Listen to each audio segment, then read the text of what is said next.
I'm a good trader, but all trades go in both directions. What is the general after? Why is he fighting this war?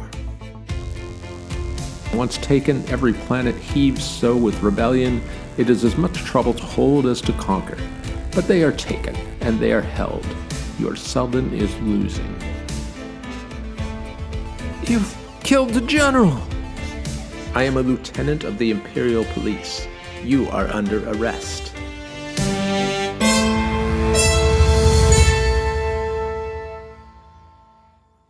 Before beginning this episode of Seldon Crisis, please be advised that this is an independently created podcast and is not meant to be a substitute for reading the books, nor is it affiliated with the family or estate of Isaac Asimov. Welcome back to Seldon Crisis. Before recapping part 1 of The General, I want to talk a little bit about themes. Thus far in Foundation, going back to the beginning when Gal Dornick arrived on Trantor to meet with the Raven, Hari Seldon, father of psychohistory, Asimov has established a few overarching themes. The main one, it seems, is the arc of human progress and civilization, the consolidation of tribes into nations, nations into planetary governments, planets into federations, until the entire galaxy is united under one unifying authority. Then the inevitable decay of that structure into rebellion, balkanization, eventually widespread anarchy, accompanied by massive human suffering. Foundation begins at the point of imminent collapse, when all seems stable on the surface, but the seeds of the fall have established deep roots and no human force will be able to extricate them. Another important theme is the advantage of science and knowledge over the quest for raw power, as seen in the nascent Foundation's ability to defeat its stronger enemies, and is the overriding theme of the Seldon Plan. A coherent vision for the future of humanity illuminated by the acquired knowledge of the 12,000 years of galactic advancement and stability can reduce the horrific interregnum following collapse from 30,000 years to a single millennium, and the resulting new empire will presumably be stronger as a result and possibly provide new possibilities for human flourishing. I want to talk about a third theme, however, that lies at the heart of much of Asimov's writing, and particularly throughout this epic. That is the ever-recurring tendency for humans to achieve their objectives through deception, and is echoed by the author's apparent delight in deceiving the reader through various plot twists and unexpected revelations. This theme will become stronger the longer we proceed through this story, and I promise some enormous surprises lie ahead in our journey. I have long maintained that Asimov was a mystery writer at heart. He wrote many short mystery stories, loved Agatha Christie's mystery novels, and worshipped her great fictional detective Hercule Poirot, while being surprisingly critical of the most famous writer of mysteries, Sir Arthur Conan Doyle, and his heroic tandem of Sherlock Holmes and John Watson. He enjoyed their exploits enough to be a longtime member of the Baker Street Irregulars, a Holmes-inspired social club, however, and created a similar mystery-solving couple in Elijah Bailey and Daniil Oliva in the Robots series. We will see that, while the previous episode was largely about one man's lust for military glory and determination to defeat an enemy worthy of his talents, the current episode will revel in the will to deceive. And the method of attaining such deception is the seductive power of bribery, both with technology, as we have seen since the days of Limar Panyets and Hober Mallow, and with the more traditional means of bribery via exchange of money and the promise of power and privilege. So let us recall now that in our last episode, The General Part 1, the Foundation faced its most serious Seldon crisis of any thus far. An ambitious imperial general by the name of Bel Riose was bent on the complete annihilation of the nest of magicians he had heard rumors about on the periphery of the galaxy. He had gone so far as to visit Terminus itself to verify these rumors, and had become aware of the famous Seldon Plan, which foretold the downfall of the Empire and the eventual return under the power of this small but ambitious enclave of scientists and traders. Bel Riose had paid a visit to Ducem Barr, the son of Onam Barr from the Merchant Princes on the planet of Siwenna, where he was cordially, yet somewhat coldly, greeted with tea and tales of galactic intrigue, assassination of an evil imperial viceroy, and a lesson on the implications of psychohistory and the Seldon plan.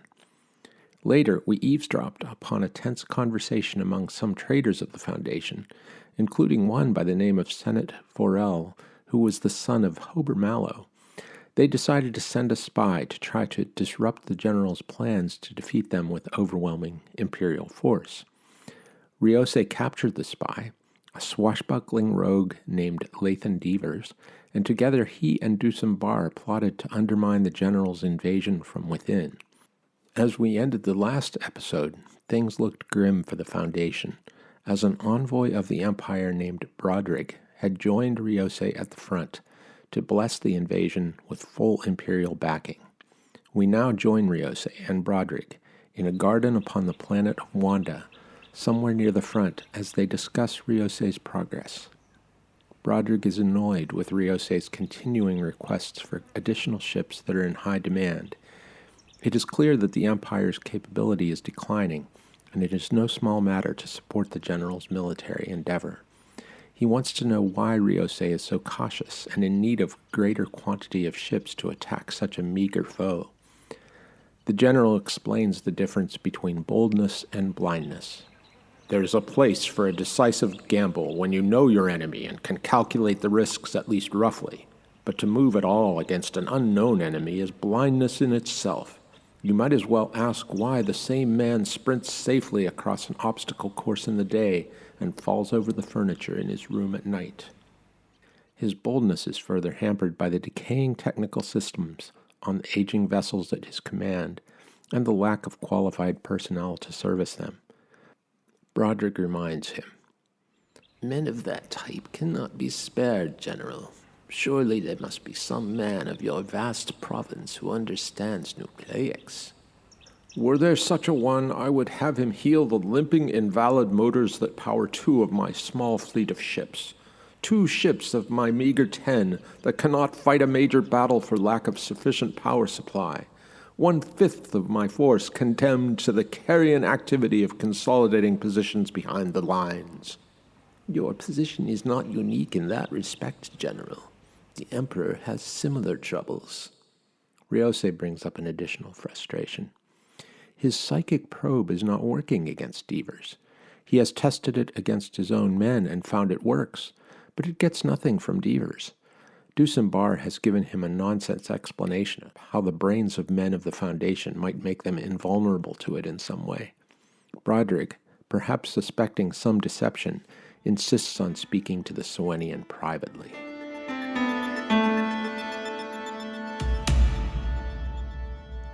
We now revisit our 2 captive heroes, Ducem Barr and Lathan Devers, in their private chamber under Imperial Guard. The man guarding them is a good-natured, working-class sort of soldier by the name of Sergeant Luke. He comes from a farming planet, and his main characteristics are a good-natured simplicity of thought, while being devoted to the chain of command as seen through his love for the general, and a normal human tendency to be vulnerable to small acts of bribery that don't seem to him like they could do any harm. Lathan Devers has obviously attempted to exploit that weakness. Luke has arrived with a book film captured from one of the, quote, pigpen worlds, end quote, the general has captured. He's trading it in gratitude for a previous gift from Devers, a nuclear freezer his wife enjoys using. After sharing his joyful knowledge that the general's military strategy of an enclosure is nearly complete, he departs, leaving the 2 men to examine their latest find. Barr reads the title, The Garden of Summa, and begins to read it contentedly, but Devers is agitated. Listening to this old-time literature isn't doing me any good. You heard what the sergeant said. Yes, I did. What of it? The offensive will start, and we sit here. Where do you want me to sit? You know what I mean. There's no use just waiting. Isn't there?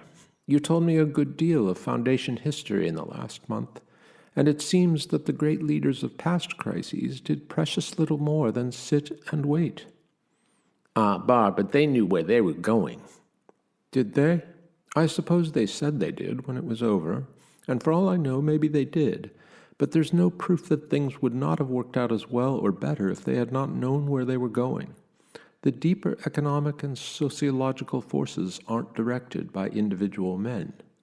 Again, we see that Barr is trustful of the Seldon plan and its inevitable success. Devers is not nearly so trustful.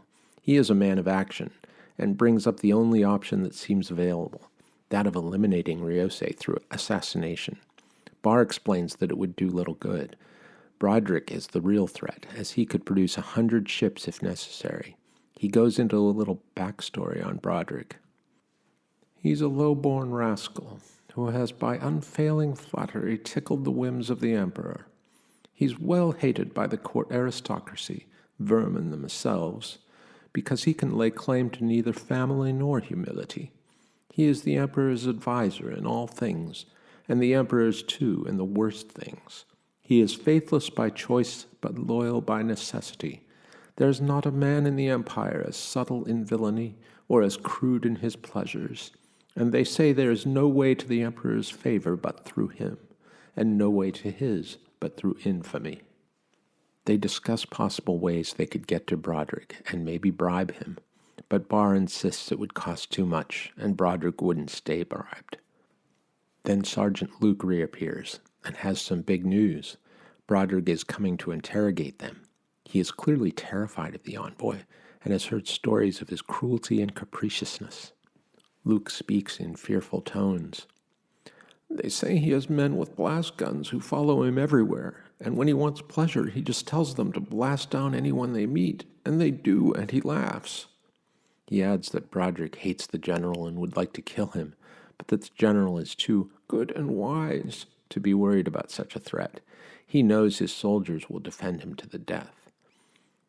Luke departs, taking Barr to his quarters, and shortly thereafter, Brodrig arrives, flanked by 2 armed guards.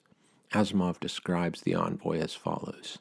Quote, the Privy Secretary had little of the look of the lost soul about him just then. If the space fiend had bought him, he had left no visible mark of possession. Rather might Brodrig have been considered a breath of court fashion come to enliven the hard, bare ugliness of an army base. The stiff, tight lines of his sheened and immaculate costume gave him the illusion of height, from the very top of which his cold, emotionless eyes stared down the declivity of a long nose at the traitor. He brought his ivory stick to the ground before him and leaned upon it daintily.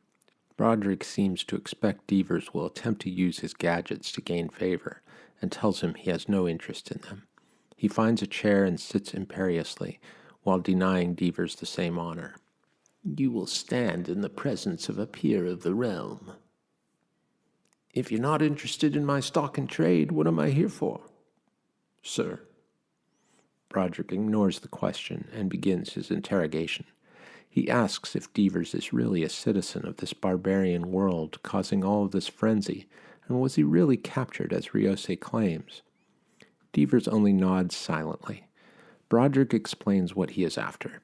He wants information about what Bel Riose's real aims are, in wasting imperial resources and chasing after this, quote, flea-bite world, end quote, at the edge of the galaxy. He lets Devers know of his knowledge of the supposed failure of the psychic probe to penetrate his mind, but is sure this is proof that Riose is lying. He has brought a more effective probe, the first major bribe of our story. Brodrig pulls out a wad of intricately designed paper rectangles and asks Dever if he knows what it is. It looks like cash. Cash it is, and the best of the empire, for it is backed by my estates, which are more extensive than the emperor's own. 100,000 credits, all here, between your fingers. Yours. For what, sir? I'm a good trader, but all trades go in both directions. For what? For the truth. What is the general after? Why is he fighting this war? Devers tells him what Riose's true objective is, the empire itself. Brodrig is bored by this and tells him it's obvious. He wants to know how Riose intends to take over the empire by defeating this tiny world on the edge of the galaxy. Devers explains that the answer lies in Foundation technology, which will enable Riose to transmute elements, iron to iridium, which will give him the power to control the economy and take the throne within 2 years. He claims to have discovered these technological secrets at the cost of a death sentence awaiting him if he returns to Foundation space. The legacy of Limar Pagnets from our 4th episode. The fascination with alchemical transmutation was a staple of the historical tales that Asimov studied in detail and loved so much. He couldn't help inserting it as a plot point in multiple tales within this great epic. Brodrig then reveals a state secret, that the Empire has offered 100 tons of iridium a year to make peace, and that the general has refused the offer. He now knows why. Riose will have all of that and more when he controls Foundation technology. He happily throws the money at Devers, who eagerly scrambles to pick it up. Before leaving, he adds a hint of the sadism that has made him infamous. One reminder, trader. My playmates with the guns here have neither middle ears, tongues, education, nor intelligence. They can neither hear, speak right, nor even make sense of a psychic probe. But they are very expert at interesting executions. I have bought you, man, at 100,000 credits. You will be good and worthy merchandise.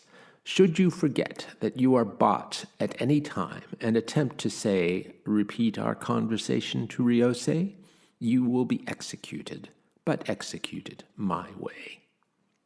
Devers is returned to his quarters, and in response to Barr's obvious question, he replies, No, that's the queerest part of it.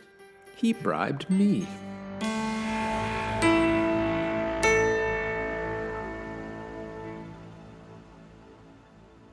General Bel Riose has been hard at work on his war for 2 months and is short-tempered and irritable. He has ordered Sergeant Luke to bring the 2 prisoners to his quarters and then to stand guard outside so he can speak to them privately. He informs them that their precious Foundation is clearly losing, despite fighting valiantly for each planet within their influence. While he speaks, Barr idly examines a crystalline bust of Cleon II on a nearby table. Your Seldon is losing. To be sure, he battles well, for these men of the Foundation swarm like senseless bees and fight like madmen. Every planet is defended viciously, and once taken, every planet heaves so with rebellion it is as much trouble to hold as to conquer. But they are taken, and they are held. Your Seldon is losing. But he has not yet lost. The Foundation itself retains less optimism. They offer me millions in order that I may not put this Seldon to the final test. This is clearly an allusion to the state secret which Brodrig had privately shared with Devers. Apparently it is too juicy a bit of knowledge to not be shared by all who hear it. Riose also adds another news item, that Brodrig has been made second in command at his own request. At his own request, boss? How come? Are you coming to like the fellow? No, I can't say that I do. It's just that he bought the office at what I consider a fair and adequate price. When asked what price, they are informed that it was the delivery of the needed reinforcements, 5 beautiful and highly lethal warships, which will make the conclusion of the war inevitable in short order. The Emperor included his congratulations and promised to send more reinforcements if needed. Devers is shaken and can't hide his horror at the knowledge that the Foundation is lost. Riose pounces. He accuses Devers of being a committed partisan of the enemy, despite his apparent good behavior. Devers denies it, but Riose has grown tired of the obvious deception. You were caught easily. You surrendered at first blow with a burnt-out shield. You're quite ready to desert your world, and that without a price. Interesting, all this, isn't it? I crave to be on the winning side, boss. I'm a sensible man. You called me that yourself. Granted.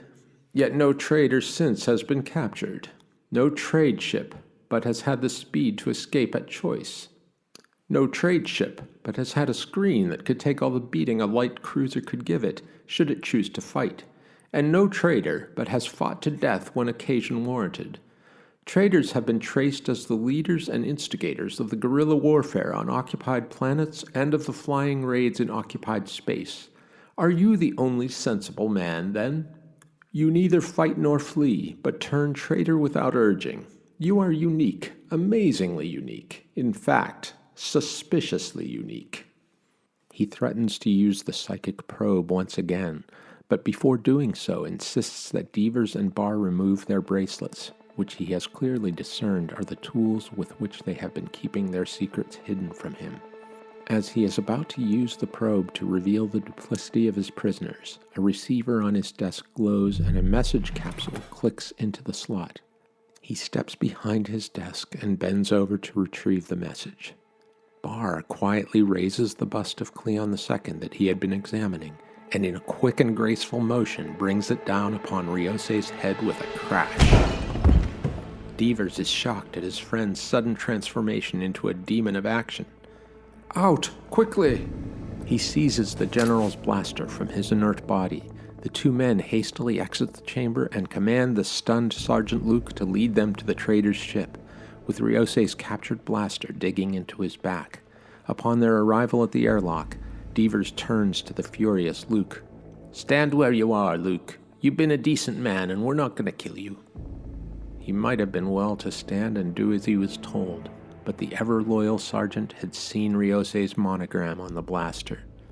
"You've killed the general!" In Asimov's words, quote, "With a wild, incoherent yell, he charged blindly upon the blasting fury of the gun and collapsed in blasted ruin." The trade ship was rising above the dead planet before the signal lights began their eerie blink, and against the creamy cobweb of the great lens in the sky, which was the galaxy, other black forms rose. End quote. Devers knew his ship could outrun the others, and so it did. Where they were to go and to what effect was not presently known, but it was now apparent that Devers' made-up story about the Foundation's ability to transmute elements at will had convinced Brodrig to throw in his lot with the general.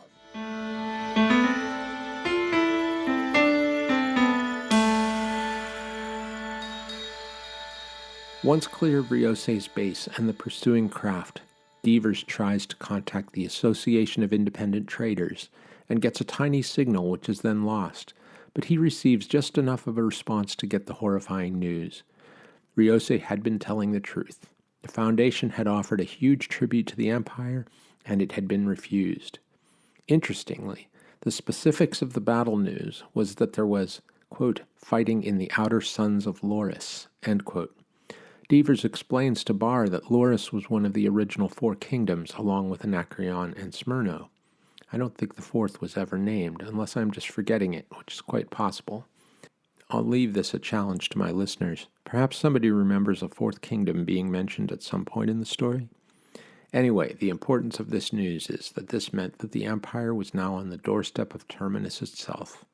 The awful conclusion of the conflict now appears inevitable and imminent, and there was nothing to be done about it. Devers is crushed by the news and lashes out at Barr for his lack of concern. He is, after all, only a Sewenian and has no friends in Foundation space, at imminent risk of annihilation. Barr counters that he has already suffered grievous loss, much like his father long ago.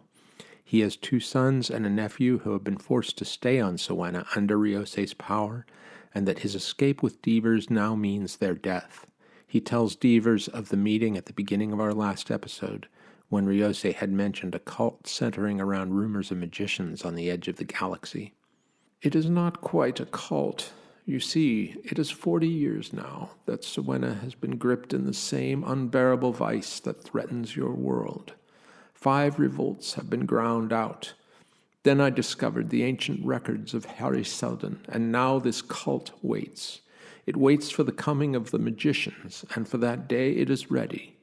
My sons are leaders of those who wait. It is that secret which is in my mind and which the probe must never touch. And so they must die as hostages, for the alternative is their death as rebels and half of Sewena with them. You see, I had no choice, and I am no outsider." Barr makes an important point. He is a believer in Seldon's prophecy and in the inevitability of eventual Foundation victory, as unlikely as it now seems. The problem, however, is that Seldon's plan says nothing about the fate of Sewena, and it now appears that all hope is lost for the successful uprising he and his family have so long desired. Devers laments that Barr hadn't cracked Riose's skull, only wounded him. but Barr says that wouldn't have helped matters in the least, because Brodrig is worse. All Siwenna would have been my hostage. Brodrig has proven his worth long since. There exists a world which 5 years ago lost 1 male in every 10, and simply for failure to meet outstanding taxes. This same Brodrig was the tax collector. No, Riose may live. His punishments are mercy in comparison. But 6 months, 6 months in the enemy base with nothing to show for it, nothing to show for it. Barr now remembers there may be something after all. He fishes a small sphere from his pocket and puts it on the table. Devers snatches it. What is it? The message capsule, the one that Riose received just before I jacked him. Does that count as something? After a shower, Barr returns to find Devers hard at work at his lab bench, investigating the spherical device. He asks if Devers can open it without the proper credentials. If I can't, I'll resign from the association and never skipper a ship for what's left of my life. I've got a 3-way electronic analysis of the interior now, and I've got little jiggers that the Empire never heard of, especially made for Jimmy and capsules. I've been a burglar before this, you know. A trader has to be something of everything. More shades of Limar Ponyetz. I'm never going to let you forget that name, you know. Eventually, of course, Devers succeeds in opening the capsule and contemptuously observes that the medium is permanent. A Foundation message would be designed to oxidize into dust seconds after reading, just like the one that you-know-who received back at the beginning of the Traders. The message was brief and apparently routine. Quote, From Amel Brodrig, Envoy Extraordinary of His Imperial Majesty, Privy Secretary of the Council, and Peer of the Realm, to Bel Riose, Military Governor of Siwenna, General of the Imperial Forces, and Peer of the Realm, I greet you. Planet number 1120 no longer resists. The plans of offense as outlined continue smoothly. The enemy weakens visibly, and the ultimate ends in view will surely be gained. End quote. Barr is dejected and bitterly unhappy as the message appears to be worthless for their purposes. It contains no essential information of any possible use to the Foundation. All appears to be lost. Devers, however, sees something that Barr is missing. He asks him to read again the final words and asks what he might have meant by the ultimate ends in view. The conquest of the Foundation, well, yes, and maybe he means the conquest of the Empire. You know he believes that to be the ultimate end. And if he does? If he does, why, watch then, and I'll show you. Quote, With one finger, the lavishly monogrammed sheet of message parchment was thrust back into its slot. With a soft twang, it disappeared, and the globe was a smooth, unbroken hole again. Somewhere inside was the tiny oiled whir of the controls as they lost their setting by random movements. End quote. Now, there is no way of opening this capsule without knowledge of Riose's personal characteristic, is there? To the Empire, no. Then the evidence it contains is unknown to us and absolutely authentic. Devers explains to the incredulous Barr that they now have direct evidence of Brodrig's treachery, and that if they can get it to the Emperor, he will no doubt suspect that both Riose and Brodrig are conspiring to overthrow him and will likely recall the fleet. Barr thinks it's impossible for them to reach Trantor as they don't even know where they are, but Devers reminds him that his is a Foundation ship, well armed, and that they have personal shields on board that the Empire never found. They also have the funds that Brodrig generously provided to them in his bribe. All they have to do is find the nearest planet, buy the charts they need, and off to Trantor to hopefully end the war before it's too late.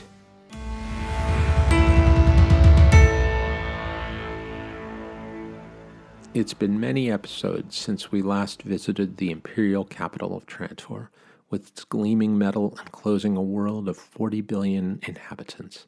You may remember the description of it that Asimov provided in the Psychohistorians when Gal Dornick first arrived.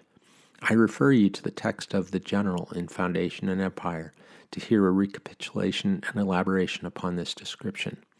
Suffice it to say that the mission that Devers and Barr have embarked upon to not only safely land on the planet, but to find their way through the complex bureaucratic thicket of a government designed to rule an entire galaxy and get their message into the hands of the Emperor seems an impossible task. Somehow they make their way to the planet's surface. And what do you suppose is the first thing they do once they have gained the relative safety of the planet's enclosure? Why, they buy a newspaper, of course.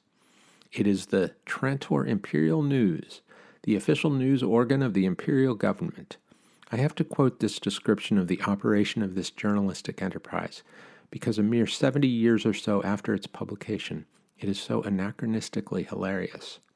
Quote, "In the back of the newsroom, there was the soft clicking noise of additional editions being printed in long-distance sympathy with the busy machines at the Imperial News offices 10,000 miles away by corridor, 6,000 by air machine, just as 10 million sets of copies were being likewise printed at that moment in 10 million other newsrooms all over the planet." End quote. It's funny how none of the brilliantly imaginative minds of science fiction writers of the golden age of science fiction conceived of anything remotely like the internet we take for granted today. The bold and dauntless Devers is out of his element. He has no idea how they will cut through the throng of humanity that encircles the Emperor.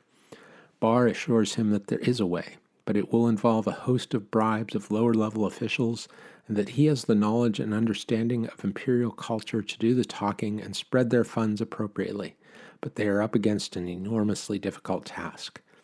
To make matters worse, the newspaper gives an account of a battle in which the Foundation forces were wiped out. Bel Riose has captured Loris, and is now on the doorstep of Terminus. Devers is despondent, but Barr assures him that this is standard wartime propaganda, probably hugely overstated. Devers says they will have to work fast, but Barr gives him a dose of unappetizing reality. "You can't go fast on Trantor. If you try, you'll end up at the point of an atom blaster, most likely."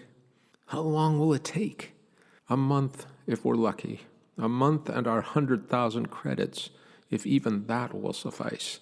And that is providing the Emperor does not take it into his head in the meantime to travel to the summer planets where he sees no petitioners at all." After getting dinner, our two plucky heroes get to work at their epic task of bribery, and for quite a while all goes well. Barr eloquently explains their needs, is denied, then obliquely refers to the compensation for the target's efforts on their behalf. Bills are quietly exchanged, and they advance unhindered to the next level of obstacles in their path. Eventually, however, they reach a point at which the bribes do not attain their desired result. They are speaking to the Home Commissioner of the Outer Provinces. "But the Emperor is indisposed, gentlemen. It is really useless to take the matter to my superior. His Imperial Majesty has seen no one in a week." "He will see us. It is but a question of seeing a member of the staff of the Privy Secretary." Barr's request is coldly denied, so the time has come for the requisite bribe. The commissioner appears to play his role, accepting the bills and counting them slowly. When he appears to balk, Barr asks him if the sum is inadequate. "On the contrary, it is more than adequate. To return to what I was saying, it is the Emperor himself who has become interested in your case. Is it not true, sirs, that you have recently been guests of General Riose? Is it not true that you have escaped from the midst of his army with, to put it mildly, astonishing ease? Is it not true that you possess a small fortune in bills backed by Lord Brodrig's estates? In short, is it not true that you are a pair of spies and assassins sent here to, well, you shall tell us yourself who paid you and for what?" "Do you know, I deny the right of a petty commissioner to accuse us of crimes. We will leave." "You will not leave. You need answer no question now. That will be reserved for a later and more forceful time. Nor am I a commissioner. I am a lieutenant of the Imperial Police. You are under arrest." Barr and Devers now face an implacable foe, in whose hand now appears a highly lethal blast gun pointed in their direction. Devers slowly begins to retrieve his own concealed weapon, at which the policeman smiles and closes the contacts. Quote, "The blasting line of force struck Devers' chest in an accurate blaze of destruction that bounced harmlessly off his personal shield in sparkling spicules of light. Devers shot in turn, and the lieutenant's head fell from off an upper torso that had disappeared. It was still smiling as it lay in the jag of sunshine which entered through the new-made hole in the wall. It was through the back entrance that they left. End quote. Quickly, to the ship. They'll have the alarm out in no time. It's another plan that's backfired. I could swear the space fiend himself is against me. This is the point in the story that most strains credulity to me, for the two clearly identified murderers of an Imperial police officer are somehow successful in fleeing the scene of the carnage resulting from their clumsy attempt at a bribe and making their way to Devers' ship, and then successfully elude pursuing craft and dangerously leap into hyperspace without proper preparations and calculations, resulting in Barr nearly losing consciousness. Somehow Devers had found it possible and reasonable to buy another newspaper along the way. If this segment was written today, all you would have to say is they checked the hyperspace news. But we must abide with the limitations of mid-20th century ignorance of modern telecommunications capabilities. Only when Devers and Barr had gained the safety of hyperspace did they pause to look at the large block headline on the front page of the Imperial News. Recalled and arrested, Riose and Brodrig. Why? The story doesn't say, but what does it matter? The war with the Foundation is over, and at this moment, Siwenna is revolting. Read the story and see. We'll stop in some of the provinces and find out the later details. If you don't mind, I'll go to sleep now. Another delicious quote from Asimov concludes the chapter, so evocative of Golden Age science fiction prose. Quote, "In grasshopper jumps of increasing magnitude, the trade ship was spanning the galaxy in its return to the Foundation." End quote.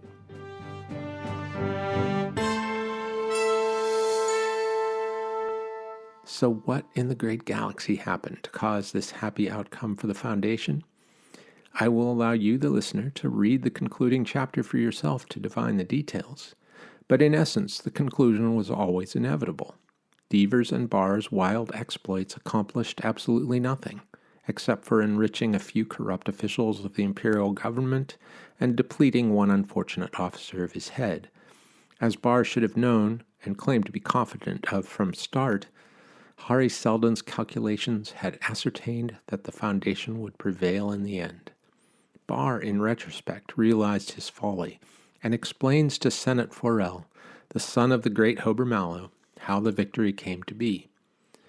"You see, sir, you and Devers, and everyone, no doubt, had the idea that beating the Empire meant first prying apart the Emperor and his general.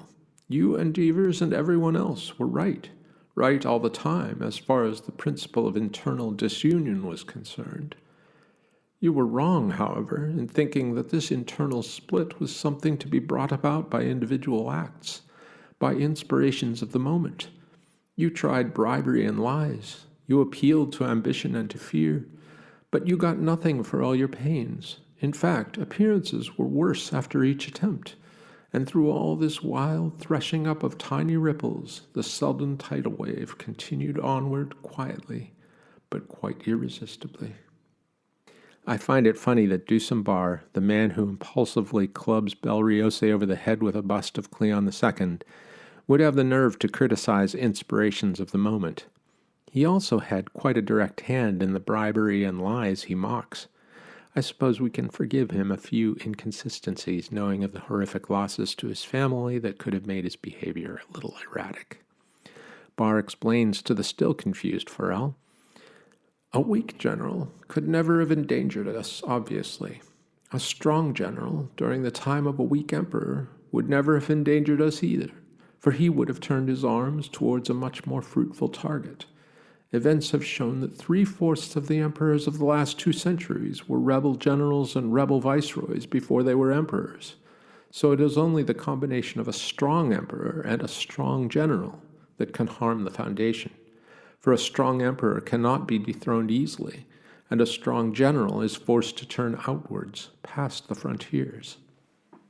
This passage, again, shows the value of the young Asimov's enthusiastic studies of history. In reading Gibbon's Decline and Fall of the Roman Empire, he would have seen this pattern repeated again and again. It would seem that this is an inescapable path in the decline of a powerful empire, and Asimov simply reenacted it in humanity's distant future. I am further intrigued, however, by the implications this presents in the greater story arc of Foundation. In some ways, the clash of the dead hand of Hari Seldon and the living will of Bel Riose is the perfect encapsulation of the essence of psychohistorical determinism, one that has been hinted at throughout the stories leading up to this climactic confrontation, but never so thoroughly explored as it is here. Where can Asimov possibly go from here? Shouldn't this effectively be the end of the story? Seldon knew the future from the power of his science, as has been proved conclusively now. Why should we even read on? I can imagine Asimov wondering what he could write now that would keep the reader's attention. They're not going to keep falling for this over and over, are they? Remember that Asimov's editor at Astounding Stories, Joseph Campbell, was a huge influence on the path of his writing, and had suggested the premise of the story to him from the beginning. Campbell knew well of what a successful epic was made, and would likely have seen the blind alley that Asimov was painting himself into.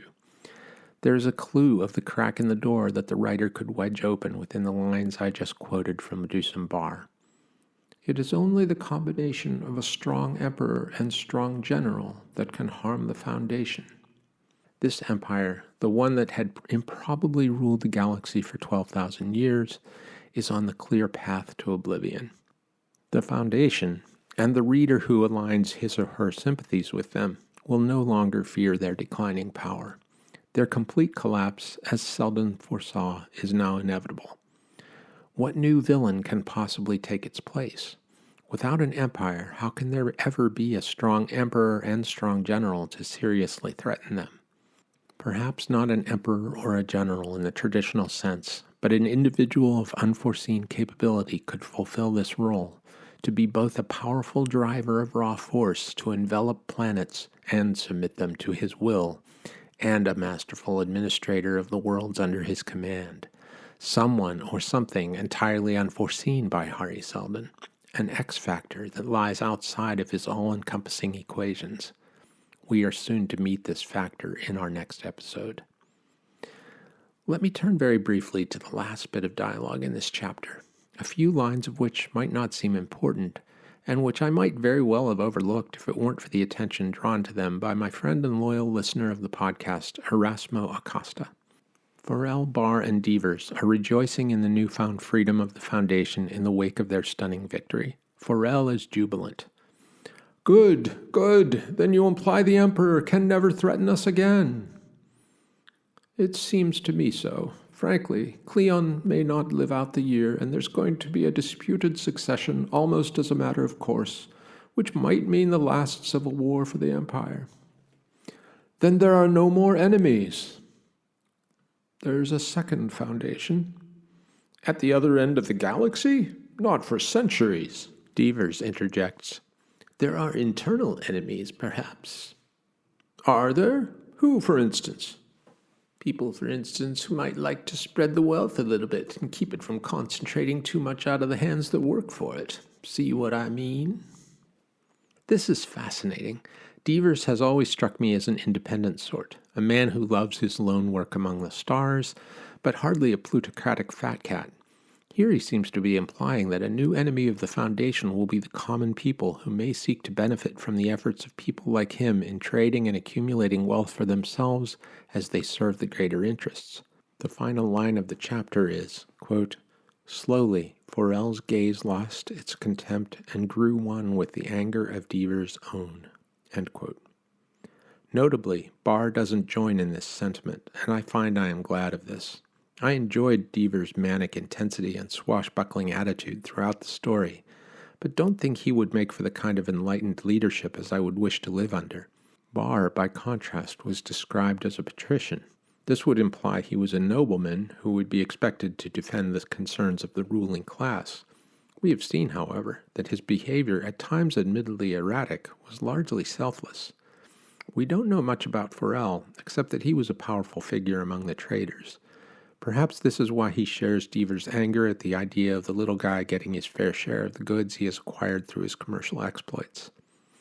The point of all this, and I suspect that of Asimov's rather enigmatically phrased concluding dialogue, is that there is another threat to the Foundation from within, in the form of societal change, potentially unfriendly to the leaders of the Foundation. We should expect to see this become a greater factor as the story unfolds. I'll conclude this episode by noting that Asimov is becoming a better and better writer as he goes. Where he started with caricatures like Ling Chen and Venus of Anacreon, and benign despots like Hardin and Mallow, he is now beginning to develop some real depth in his characters. Devers is fun but a little shady. Barr is noble but somewhat erratic. Riose is a determined soldier with grandiose aims, but has a somewhat congenial nature. At least he was until Cleon recalled him and presumably treated him and Brodrig in similar manner to how the unfortunate police commissioner was treated at the hands of Devers' blaster. Of course, our beloved author still has some flaws, most notably in the absence of female characters of any depth or genuine importance to the story. That is about to change, however. Look forward to the next episode, The Mule, Part 1, for an excellent example of this change. For any women in the audience, you are about to finally have a representative of your gender impact this story in a profound way. I must say this is a long overdue development. Let me thank the usual suspects: Tom Barnes for the wonderful theme music orchestration, Jeremy MacKinnon for sound design, Mike Topping for our beautiful podcast artwork, and my wonderful listeners, without whom this podcast would not exist. I thank each and every one of you and look forward to joining you in our upcoming episodes. My only complaint is that not enough of you email me at joel@seldoncrisis.net or tag me on Twitter at joelgmckinnon. I adore engagement, so please let me know what you think of the show. Until next time, when together we meet on Seldon Crisis with The Mule Part 1.